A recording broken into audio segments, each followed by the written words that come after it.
Welcome everyone to Basking in the Spotlight with Miss Haenlein. We are here with the Behavioral Alliance of South Carolina to share a wonderful teacher and highlight some of her great work. So I'm going to introduce Miss Haenlein right now.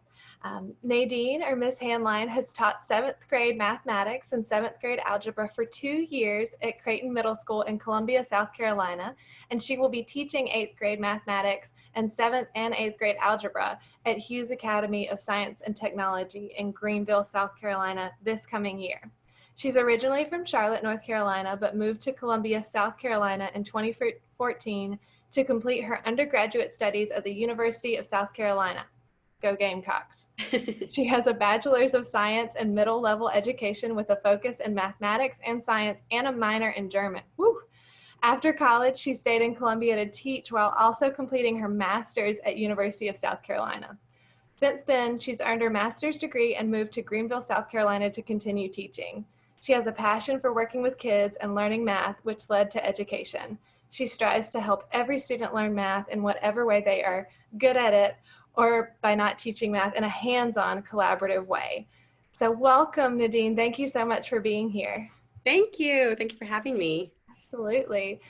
So we want to highlight you and how amazing you are, and just ask a couple questions if you don't mind.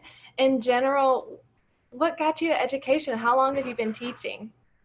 So I've been teaching for 2 years. I'll be going on my third, which is crazy to believe. I feel like being a teacher has always been a dream of mine, and the fact that it's my reality and has been for a while now is pretty crazy to think about. But just growing up, I've always had a passion for kids and learning. I didn't necessarily know that I wanted to teach middle school until going to college, but I have always loved math. I was never the best at math, but I always loved it. So I knew that math was my passion. So I wanted to teach math, and it's been the same way for as long as I can remember. Very nice. Yeah, middle school is a different world, I'm sure. It's fun. Nice. It keeps you on your toes for sure, Nadine. Yes, yes. You never know what you're walking into each class, each day. I remember, I think one time Nadine had mentioned like one of her kids had called her cool for one of her outfits, and she was like, yes, I made it. Like, I made it. Yay. Very nice.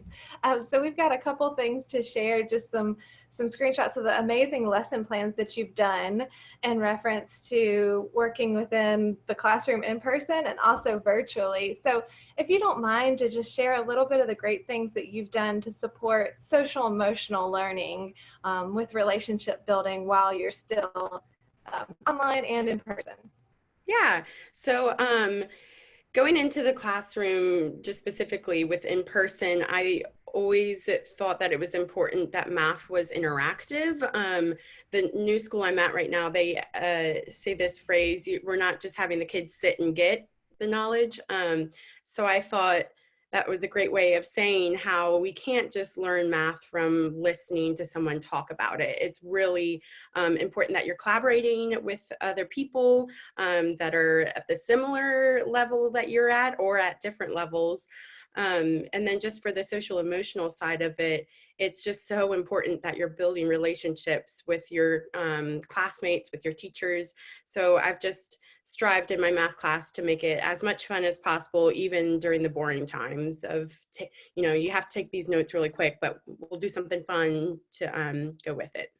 yeah, you care so much about your students, Nadine, and it comes out in your lesson plans and connecting with them, which I think is so cool. I was definitely the kiddo in math class that was like, how is this going to connect, and why are we learning about this? And I think you do a really good job of reminding your kid, like your students, especially in middle school, when they're trying to find themselves in so many different ways of their life, like you want to know them and you want to connect with them, and that comes through your lesson plans and acknowledging the fact that sometimes math gets this bad rep, right? And you do such a good job of like working with your colleagues and connecting with them of like, how can we make this better? And then checking in with your students of like, what's going on with you? Like, how do I get you to enjoy my math class? And so I think that's what's really special about you as a teacher is you care so much about these kids and recognize what math kind of is in middle school. And you do a good job of like bringing that together, which I think is really cool. Thank you. I appreciate that. I appreciate that. I was going to show one of your lesson plans here. Oh yeah, that was really fun. So this is Math Donald's that we did with combining like terms. And I know some other teachers use this or a similar kind of lesson plan with this, but I adapted this lesson from a video that was on Comedy Central, where this guy goes up to a fast food place and he orders a bunch of crazy orders, like 10 hamburgers and 2 French fries and 2 sodas and 4 more hamburgers, and just this crazy order. And we talk about why was that video so obnoxious, why was his order so confusing, and how can we make it not as confusing, and then how do we relate that to math with combining like terms. So that was that lesson. We had cut out those papers, and they did the orders that were listed on there. There was like an order for, I think there were like 4 different orders. And so they had to combine the like terms, but they could actually do it with the manipulatives, which was really cool, because sometimes saying put the X's with the X's and the Y's with the Y's is hard for them to grasp, but put the hamburgers together, put the French fries together. And we just referred to that when we were doing combining like terms. Let's pretend that X is a hamburger. What would we do with those? So that was a really fun lesson. That's so cool. Yeah, it was fun. That looks like a lot of fun. I love how you connected it too. That's amazing that you were able to do something funny and make it enjoyable. Yeah, The middle schoolers, and I know you've mentioned this, of like, they probably saw that Comedy Central piece, right? Like, yeah, they love that kind of stuff. And so you already knew what they wanted and what they're into, and just really cool that you brought it in the classroom. And yeah, it's much easier to talk about X and Y's through, hamburgers and French fries. I agree. yes, yeah. Really cool. Here's another lesson plan. What I thought was so interesting in looking at this is, not as a teacher, and I know as a training school psychologist, and as Erin as a school psychologist, of like just taking a look at like what goes into these lesson plans. I was like, whoa, so what goes into making math fun? And this seemed really cool about like NFL draft day. And so I don't know if you want to speak to that, and just, yeah, what goes into making this fun?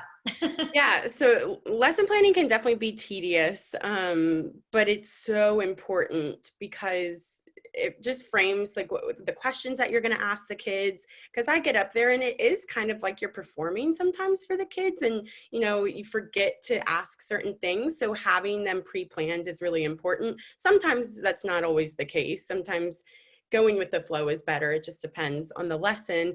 But this lesson I actually made when I was student teaching, and we were learning linear equations. And I was also into the NFL draft, and I do fantasy football every year. So I was like, how can we put this with math? And so I created this lesson on linear functions, and they had to create equations from the players that they chose for their team. And it was really fun. Not everyone got into it because some of the kids didn't quite understand the NFL draft, but then the ones that did loved it and were able to help those other kids, which was really fun to see. It's a really fun lesson too. I enjoyed that one. That's amazing. I think that's such a neat idea. Like you said, even if it doesn't target everybody, the ones that it does are able to help each other. And then you get this collaborative, like working together environment in the classroom, and highlighting people's skills that maybe weren't highlighted in the classroom to begin with by bringing out something like the NFL draft. Right. I think it's just important to not, as teachers, beat ourselves up for not getting every kid every lesson, but just trying to get to know your kid, like ask them what they're interested in, and build relationships with them, and then be able to tie in throughout the year different lessons that highlight different kids. Yeah, what great advice, because I think sometimes teachers put a lot of pressure on themselves that every lesson's going to stick. And I love that you're like, every lesson isn't going to get every kiddo, but you can adjust for the next one. I think that's helpful for teachers, especially math teachers. I mean, we go back to this, like, unfortunately, math gets that this is hard, or every kid feels as though, I mean, there's something, right, I'm not a math person. And how awesome to make kids a math person if they're into the NFL, or if they like McDonald's, or, you know, you adapt it to. It's cool. You're making every kid a math person in some way, which I like. I appreciate that. Yes, my guided notes. Tell us a little bit about this. I'm sure there was a lot of work that went into this one as well. Yeah, so a lot of the whole staying away from sitting and having the kids sit and you lecture to them all the time is a lot of how can you compile all this information into like a sheet that they can use, and then they can practice with it and do interactive things with the content. So just this All Things Slope Notes was just like, let's put all the information on one sheet. We're gonna, as we interact with different lessons, fill it out, and it just makes the learning process a little bit more fun. You're making it palatable and connecting it across lessons. I love that. Yeah. Yeah, and so many kids are like sitting down and scribbling. I feel like I'm a scribbler kid where like if the teacher put it on the board, I wanted to write it down. And then sometimes you're not like getting the actual information because you're like worried about your notes or whatever is going on. Right. I think that takes this away of like, takes away the pressure of writing down your note. Oh, I can actually listen. What does the formula to find a slope really mean? Because I don't rush and write it down. Yeah. Which is cool. And then it's a take-home sheet to study, which like, right? Like you're teaching the study skill of like, okay, now you have the notes that you were able to fill in, study and from that. Actually organized because you can maybe read the handwriting that they fill in, which is also important. Right. Yeah, really cool. And I think just an interesting way. And I'm sure, I know that you work on a team and many of your team members utilize this, but just for teachers to see like how these guided notes can be helpful, especially with math and study skills, right? So yeah. Definitely. I don't know if you had a question here for Nadine. I wanted to pause, Erin. Sure. I would just love to know, obviously you're using some technology here with TikTok, but in general, how have you transitioned into online learning? What has shifted switching to e-learning overnight? How have you made math understandable in a virtual format as well? Because like you said, so many manipulatives and things that you often use to get math to click. What's it like shifting to online learning? Yeah, that has definitely been such a learning curve, and finishing out the last school year was hard on everyone because we just had to quickly get all the our resources together. So as we learned through that process, and as I'm preparing for next year, it's been really cool to see like the MathDonald's activity and be like, okay, even if we are in school, those kids can't use manipulatives because germs with, using things that other kids are touching as well. So how can we make that virtual? And so using PowerPoints and being able to do manipulatives online has been a big helpful tool with the virtual class and making sure that math is still interesting. One thing that I've also been working on with keeping the kids' interest with still learning is I'm recording videos for their content. I think it's important for them to still hear their teacher's voice, and they've gotten to know my teaching style and the quirks and the jokes that I make. Like we did the quadratic formula at the end, and I sang the quadratic formula song on the video that I gave them, and just things like that to try to keep the virtual world more interactive for them with math. It's also so helpful that there's so many online things that you can use, which is great. So that's helped. So just using what we did in class, but just adapting it virtually. So gotta adapt for sure. I won't make you sing the song, but if you have the video, I think many people would love to see that. Actually, Nadine has a great singing voice, so it probably was pretty good. Now, someone like me would have butchered it, but I'm sure it sounded great. So that's really funny. I think Nadine, and just what you're doing and what you highlight about this online is like this interactive piece and like making it fun and having the pleasure of knowing you personally and hearing about your professionally and like what you do. I know that it's really important for you to connect with your kiddos on all different levels. And I'd be interested for you to kind of talk about, I know you made teams, and the team whatever team would win would end up getting donuts. I remember hearing about you trying to either go to Krispy Kreme or Dunkin' Donut, figure out what they would want, and how important it was for you to go, what do they want? How do I get them to like math? I also remember, you trying to learn the new TikTok dances because you're like, okay, if they're going to TikTok, like I need to learn this so that they like math. So how how do you incorporate all this, or what's behind that that's important for you, and getting those donuts and doing the TikTok to get kids interested in class?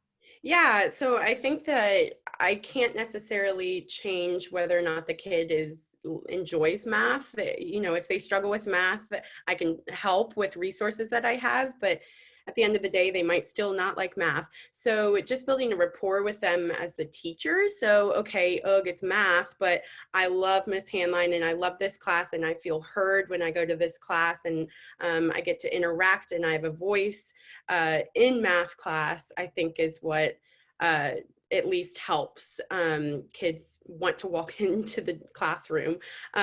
Yeah, with the TikToks, they wanted to teach me the Renegade, so I went home and I tried to learn the Renegade. We weren't very successful, but you know, I tried. And as for teams, I kind of did the Harry Potter team. So kids were put in groups together and on how well they did on this online Alex program, good behavior that they had, test scores, quiz grades, things like that they got points for. So at the end of each quarter, whichever house had the most points got to choose which prize they got. And so a lot of times it was donuts, which was nice because those were easy to pick up. But yeah, it's just adding a little bit of layer of fun, because really the motivation is low sometimes. So sometimes we need a little bit of extrinsic motivation to get them going. Donuts always work for that. Yeah. It worked for me. Yeah, I think it's so cool. And when you mentioned that, like, I feel heard, I think you do such a great job about that. I know that you also support a lot of your kiddos who have kind of these different needs in IEP meetings, and individual education plan meetings and different things like that, which I feel like helps your students know that you're listening and that they hear you. So not only are you doing that on a more systemic level with your kiddos in these IEP meetings, you do it within your own classroom of these donuts and TikToks. Really cool. I love that you do that. And they're getting interested in math, I think. Yes, we're working on it. Yes. So this is your quote. Would you love to read it to us and then share a little bit about why it means so much to you? Yeah, so Rita Pearson, I think she has a book, I believe, but how I know her from is from a TED Talk that she spoke at that I just really loved. She is so funny, but also so real with how we're going to get to lower socioeconomic students. And so just no matter how many times you try with a kid and they still aren't wanting to make a change for themselves, you still have to be their champion, is what she talks about. And so every child deserves a champion, an adult who will never give up on them. And that's resonated with me, that no matter how frustrated I get with a kid, they need someone in their corner always. So that's just been an important quote to me. That's very powerful. Thank you for sharing that. I'm going to have to look up that TED Talk. Yeah, she's great. She's great. Can I go back and have you be my teacher?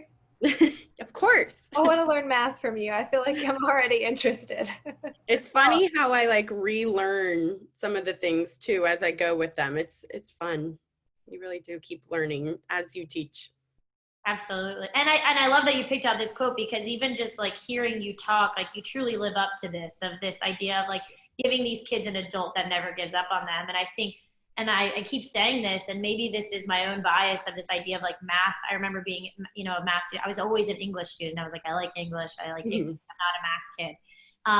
And how the impact of those teachers, those math teachers that were like, no, you got this. Like this might be hard today, but tomorrow you're going to get it. And you're going to figure out that X equals a hamburger and put all the hamburgers together, right? Like, I mean, I think you just do such a great job of connecting with your students and why you have such a great impact on them, and why I'm sure many of them will leave and say, math wasn't that bad, right? Like, oh yeah, we did my teacher, Miss Haenlein, she didn't give up on me and she cared about me. And so I love that you picked this quote, but you truly do that yourself and you embody that as a teacher. And I think it's inspirational. And I know that the Creighton kids are going to miss you, but Greenville's going to be excited to have you. And so I think I'm excited for even your future as it continues in teaching. Thank you. I appreciate that so much. Thank you so much, Nadine, for coming on with us. I'll close us out. Thank you from the Behavioral Alliance of South Carolina, Basking in the Spotlight. You definitely do bask in the spotlight. So thank you so much for being here and sharing your light. Yeah, thank you for having me.